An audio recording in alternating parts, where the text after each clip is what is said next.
Hello everyone, I'm Li Xingyue. Today I will to do my individual presentation, and the topic is knowing when it's time to walk, not talk. And about introduction, notification is the process of mutual participation in order to meet the requirements of both parties. Everyone has everyone's needs, although we hope that the negotiations parties can cooperation, stay and successfully complete the negotiations.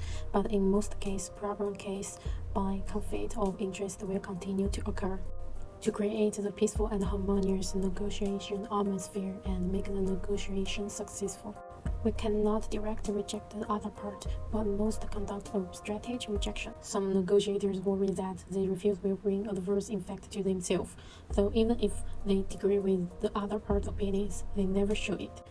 What they worry about is not the impact of rejection itself, but the important method of rejection. To reject the opinion in negotiation, I think follow rejection method of personality.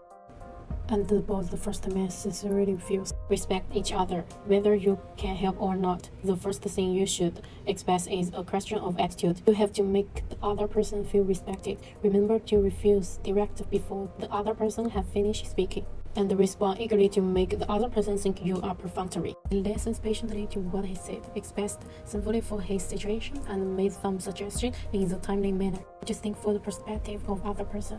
In short, let the other person feel your sincere attitude. And the second method, first feel your opponent's idea and then refuse. When the other party brings forward a request or opinion and you cannot agree, you can feel the other party's idea first and then express your own opinion.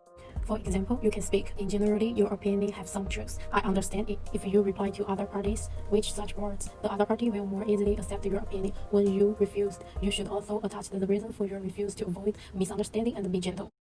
And then, the third method, use the third party. When you want to reject the other parties, but it's difficult to tell the reason in person, you can find the third party to help you. Of course, your reason for refuse must make the other party feel reasonable and things. Let the third person fulfill it for you. Or there's the objective factor of third parties. Let the other parties feel that you really cannot do anything. When rejecting others, we must be mindful of others' feelings. Don't go straight to everyone. When people have strong self-esteem, we must pay attention to the way we refused. You have to express that you really want to help the other person, but your ability is unable to help the other person. Sincerely let the other person feel your embarrassment.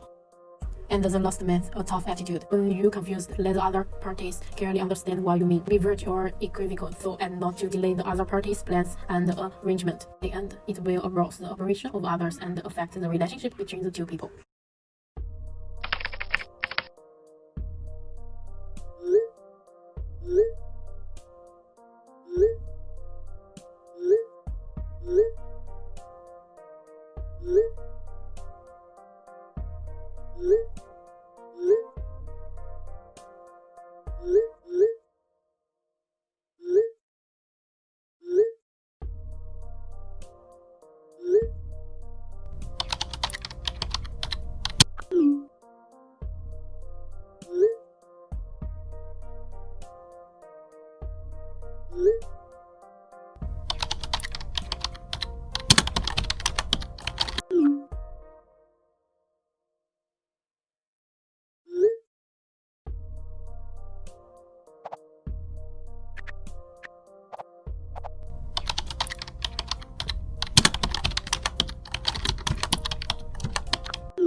Hello, I'm Li Xingyue.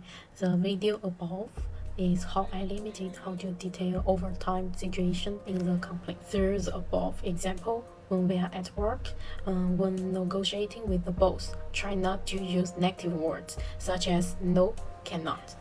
Even if you need to expect it, you need to use a more skillful way, especially your both. There are people who provide your counter benefit. Once they are be delighted, they will be unhappy, which will produce a kind of resistance and hate you. We can refuse to work overtime, but we must have a reasonable reason. And remember, no matter when, we all use a right way, say no. Thank you so much. Bye bye.